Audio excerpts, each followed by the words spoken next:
이사야, 예레미야, 에스겔 이 3대 선지서와 스바냐서는 메시지 순서가 비슷합니다. 그래서 첫째는 이스라엘에 대한 말씀이 나와요. 이스라엘에 대한 어떤 경고의 말씀, 이런 말씀이 먼저 나오고, 두 번째는 이제 주변 나라들, 여러 나라, 주변 여러 나라들에 대한 말씀이 나옵니다. 세 번째는 다시 이스라엘에 대한 위로의 말씀이 나오고, 이렇게 어떻게 보면 심판의 말씀, 이스라엘에 대한 심판의 말씀, 주변 나라들에 대한 심판의 말씀, 그 다음에 이스라엘에 대한 위로와 회복의 말씀, 이런 식으로 메시지 순서가 이사야서, 예레미야서, 에스겔서, 이런 3대 선지서나 또 스바냐서 이런 순서가 그렇게 되고 있습니다. 에스겔은 구조가 대칭을 이루고 있는데요. 8장에서 11장은 백성들의 우상 숭배로 더럽혀진 성전의 파괴를 말하고 있습니다. 그리고 40장에서 48장은 성전의 회복과 정화를 말하고 있어요. 그러니까 파괴와 회복, 이게 대칭을 이루죠. 또 1장은 하나님의 분노를 드러내고, 또 48장은 특히 48장 35절은 야훼, 하나님이 거기 계신다고 말하면서 위로의 하나님을 보여줘. 이것도 대칭이죠. 또 3장은 하나님의 심판에 대한 파수꾼을 부르고 있고, 33장은 또 새로운 시대의 파수꾼을 불러서 또 역시 균형을 이루고 있습니다. 또 6장은 이스라엘의 산들이 선지자의 책망을 받고, 또 36장은 또 위로를 말하고 있습니다. 이런 식으로 이렇게 균형 또는 대칭을 이루는 구조를 가지고 있습니다. 그리고 1장에서 3장, 8장에서 11장, 또 37장, 또 40장에서 48장에 4개의 환상이 이렇게 보여지고 있습니다. 1장에서 3장은 4생물의 환상이 보여지고 있죠. 그리고 여기 에스겔서에는 상징 행동이 많아요. 상징적인 행동. 그래서 12개의 상징적인 행동이 나옵니다. 우리가 그 낮에도 그 에스겔서 잠깐 이발하면서 들었죠. 뭐가 나왔냐면 인분, 사람 인분으로 빵을 구워라 그랬어요. 빵을 구워 먹어라. 근데 소똥이라든가 말똥은 말려가지고 구워 먹는데 인분으로는 없죠. 일상생활에서 또 그런 경우는 없어요. 또 잘 되지가 않아요, 그게. 가장 또 불결한 것이 되기 때문에. 그래서 그 에스겔 선지자 그러잖아요. 제가 지금까지 이렇게 불결한 식으로 해서 음식을 먹어본 적, 그렇게 살아본 적이 없습니다. 하나님이 그러면 소똥 말린 걸로 빵을 구워서 먹어라, 이렇게 말씀하세요. 이거는 뭐냐면 그 이스라엘의 타락한 모습을 상징적으로 이 선지자 에스겔을 통해서 그런 상징적인 행동을 보여주는 것이죠. 정상적으로 나무라든가 이런 걸로 불을 달고서 빵을 구워야 맞는데, 물론 이제 몽골이나 이런 데는 이제 특수한 상황이니까 뭐 또 산악 지역 이런 데는 그런 짐승의 배설물을 말려가지고 실제로 씁니다. 그러나 이건 이제 상징적인 행동으로 이스라엘의 타락한 것을 지적하는 그런 상징 행동이에요. 그래서 이런 상징 행동이 12가지가 나오고 있어요. 에스겔서에. 또 5개의 메시지가 우화 형식으로 나와요. 15장에, 또 16장에, 17장에, 19장에, 23장에. 그래서 이 바벨론에 이렇게 이스라엘이 망하고, 유다가 망하고, 또 성전이 파괴되고 이랬잖아요. 그래서 성전에서 지금 예배를 드릴 수 없는 상태예요. 바벨론에 가서 포로 생활하기 때문에. 그런데 이 포로 생활하면서 유다 포로들은 모임을 가진 거죠. 그러니까 어떤 예배 모임이라든가 집에서 이렇게 성경을 가르치고 배우는 일을 쉬지 않았어요. 그래서 이스라엘 역사상으로 보면 포로 생활할 때 이런 성경, 이런 걸 이렇게 필사하는 성경 이런 거 또 다 포로 생활할 때 다 정의라고. 하여튼 포로 생활할 때 그들이 가장 영적으로 깨어있던 기간이었습니다. 사람은 이 고난이 올 때 더 하나님을 가까이 한다는 것을 이스라엘의 역사를 통해서도 알 수 있죠. 그래서 이 정결한 것, 불결한 것, 이 음식이라든가 이런 거 다 그 구별이 있잖아요. 또 무슨 여자가 그런 생리할 때는 여자를 가까이 하지 말라든가 이런 것과 이런 도덕법 이런 것을 가르치고 계속 그 속에서 자녀들이 태어나니까 그 포로 생활하는 중에도 자녀들이 계속 태어나고 자녀들을 계속 양육하는데 그들을 그렇게 말씀으로 신앙으로 가르쳐. 또 그런 사람이 필요했어요. 그래서 바로 에스겔 선지자이며 제사장이죠. 이 에스겔이 이런 일을 감당하는 사람들 중에 한 사람이었습니다. 그래서 이 바벨론에 끌려간 이 유다 이스라엘 포로들은 바벨론의 유프라테스강 그 남쪽 지류 그발강 유역에서 황무지를 개간하고 일종의 공동체 생활을 하면서 또 바벨론의 세금을 바치거나 또 강제 노동에 동원이 되었습니다. 그래서 이 유다 사람들, 포로로 가서 사는 사람들은 다 이방 땅, 희망이 없는 땅에서 좀 살고 있죠. 그래서 이스라엘의 예루살렘은 어떤 빛이 나오는 유일한 장소죠. 그래서 지금도 유대인들은 그 시온, 예루살렘은 시온이라고도 하죠. 지금 그 시온주의 운동이라는 것도 있잖아요.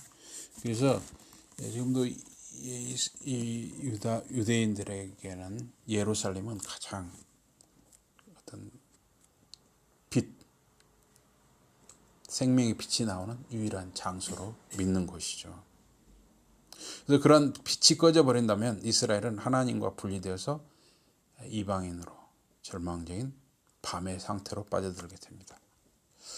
그래서 이 젊은 제사장 에스겔은 희망과 두려움이 교차되는 이 고뇌의 시간, 긴장과 기다림의 시간들을 통과를 해야 했습니다.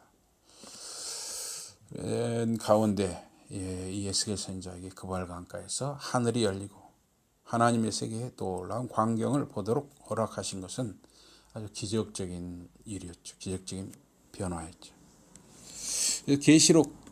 요한계시록 4장 1절이나 또 사도행전 7장 56절에도 하늘이 열리는 모습이 묘사가 되죠. 사도행전 7장 같은 이제 그 스데반이 돌에 맞아 죽을 때 하늘이 열리고 이렇게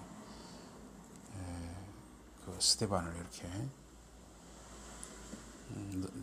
하늘로 이렇게 하나님이 거기서 순교당하는 돌에 맞아 순교당하는 스데반에게 끝까지 힘을 주시. 그래서 그 하늘에 열리고 그걸 보여주셨죠. 하나님의 손길과 권능이 또한 에스겔에게 그렇게 하늘이 열리고 내려왔습니다.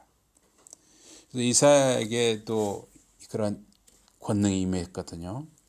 그래서 이사야에게 임한 그런 권능으로 이사야가 새롭게 사역을 시작할 수가 있었어요. 이사야서 6장 이하 8장 11절인데 보면 또 예레미야 15장 17절에도 보면 그 아첨하는 거짓 선지자 무리들로부터 예레미야를 이렇게 구분하고 분리시키는 것도 하나님의 그러한 권능의 손길이었습니다. 또 사무엘상 10장 6절에 보면 이 사무엘 선지자를 통해서 사울이 이렇게 세움 받잖아요. 초대왕으로 그때 그 기름 부음 받았을 때 사울이 오래 가지는 못했지만 여호와의 손에 야훼의 손에 그 하나님의 손에 붙들린 자가 지극한 어떤 기쁨 환희 속에서 전혀 다른 모습의 사람이 된 것이죠. 사울이. 근데 그게 오래 지속되지 못했어요. 사울의 어떤 성품이라든가 태도 때문에. 그래서 사울이 좀 하나님의 손에 붙들려서, 성령이 붙들려서 일시적으로 이렇게 선지자들 가운데서 예언하고 이런 일도 했었죠. 그래서 이 인간에게 상상하기 어려운 모든 것을 초월하는 그런 아주 낯설은, 이상한, 그러면서 최상의 또 새로운 차원의 세계로 하나님께서 에스겔을 이끌어 가신 것이죠. 그래서 그런 하늘이 열리고 그런 환상을 보여주죠. 요한계시록 4장에서도 사도 요한에게 또 그런 새로운, 정말 새로운 세계, 또 우리가 가야 할 세계, 우리가 경험해야 할 세계를 보여주셨던 것이죠. 이거는 에스겔 자신의 어떤 영적인 능력이 아니라 하나님이 에스겔 개인에게 부여하신 선물이었습니다. 그래서 이 네 생물들은 하나님의 보좌 앞에 서 있는데 성막, 이스라엘 성막이나 이스라엘 시온의 예루살렘 성전의 지성소 안에, 언약궤 위에, 언약궤 안에는 십계명이 들어있잖아요. 십계명 돌판. 십계명은 하나님 사랑, 이웃 사랑, 결국은 하나님의 의로, 의와 정의로 사람들을, 세상을 다스리신다 하는 뜻이 십계명 위에 시은소, 십계명 상자, 십계명이 들어있는 상자 위에 뚜껑, 이렇게 그룹 천사들이 있고 그 안에 이 공간, 시은소, 그것이 일종의 하나님의 보좌를 상징하는 거죠. 그 보좌에 임하시는 것은 다 같은 기능이에요. 그래서 시온소, 언약궤 위에 시온소에 시온소를 둘러선 그룹 천사들의 기능이나 내 생물들이 하나님의 보좌에 둘러선 기능이나 다 같다 하는 것이죠. 또 신의 산에 임하신 야훼, 또 요백에 임하신 야훼께서 폭풍과 구름 가운데서 임하시잖아요. 이것이 그 구름과 폭풍이 보좌를 둘러쓴 그룹들이나 보좌를 둘러쓴 내 생물이나 기능이 다 같은 것이죠. 야훼를 섬기는 것이죠. 그래서 이 그룹에 여기 1장에 보면 네 날개를 가졌는데 그룹이나 생물 날개 둘은 몸을 가리고 다른 둘은 양쪽으로 펼쳐지는 것이죠. 그래서 이 네 생물들이 움직일 때, 그룹, 이 천사들이 움직일 때 그 움직이는 힘은 성령의 권능으로 이루어지는 것을 볼 수가 있습니다. 그래서 야훼 하나님께서는 땅에 제한을 받지 않으시죠. 온 우주를 다스리시는 분이시죠. 그런데 그렇게 크신 분, 전지하시고 전능하신 분이 이스라엘 땅이라는 그 제한된 땅, 또 이스라엘이라는 그 제한된 백성을 택하시고, 또 시온 예루살렘 성전, 그 제한된 공간, 지성소 안에 시온소에 임재하신다 하는 참 놀라운 은혜죠. 그래서 의로 다스리시는 이 십계명이 기록된 이 두 돌판이 들어있는 언약궤 위, 덮궤 위, 그 시온소에 그룹들에 둘러싸여 여호와 하나님, 우주를 다스리는 여호와 하나님이 그렇게 임재하신다는 것은 하나님의 택한 백성에 대한 그 하나님의 은혜가 얼마나 큰가를 우리가 알 수가 있습니다. 그래서 이 땅에 죄가 가득할 때 노아 시대 홍수로 심판하셨습니다. 또 이스라엘의 죄가 넘치자 아수르와 바벨론을 보내셔서 심판하셨습니다. 그리고 또 바벨론 포로가 되게 하셨습니다. 그러나 아주 이스라엘을 없앤 것이 아니라 남은 자들을 통해서, 포로 생활을 통해서 연단하시고 훈련해서 남은 자들이 계속 이어지게 하신 것이죠. 그래서 오늘 우리 이 교회까지 하나님의 말씀과 성령과 이 믿음이 우리에게까지도 온 것이죠. 그래서 하나님의 뜻과 하나님의 일하심은 멈추지 않고 지속되는 것이죠. 지금도 역시 성전된 저와 우리 성도님들과 함께 하시고 하나님의 뜻을 이루시는 것이죠. 그래서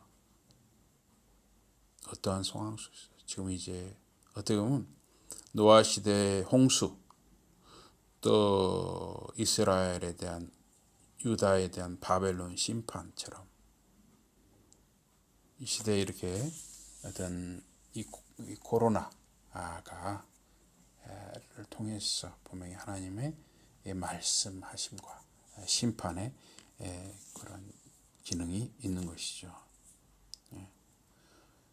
어떠한 시대에도, 노아 시대이든 또 바벨론 포로 시대이든 지금 이런 코로나로 전 세계 환란을 당하는 이 시대이든 하나님은 하나님의 성전된 성도들과 함께 하시고 성도들을 통해서 하나님의 뜻을 이루어 가십니다. 우리가 그것을 믿고 더욱 하나님을 의지하는 삶이 되기를 주님 이름으로 축복합니다. 기도하겠습니다. 하나님 아버지 고맙습니다. 이 바벨론 포로 시대, 에스겔 시대나 또 노아 시대나 지금 이렇게 코로나의 그런 이 고난의 시대나 하나님의 뜻과 하나님의 일하심은 멈추지 않고 지속되는 것을 알려주심을 감사합니다. 언제 어느 때든지 어떤 상황에서든지 어디에서든지 하나님의 일하심은 멈추지 않으며 하나님은 하나님의 언약 백성, 하나님의 성전된 성도들과 함께 하시며 하나님의 성도들을 통해서 하나님의 뜻을 이루어 가심을 믿고 의지하며 더욱 굳세게 나아갈 수 있도록 사랑하는 모든 성도님들과 가정 자녀들을 붙들어 주시고 양가 부모 형제 자매들을 붙들어 주시옵소서. 모든 것 감사드립니다. 예수 이름으로 감사 기도드리옵나이다. 아멘.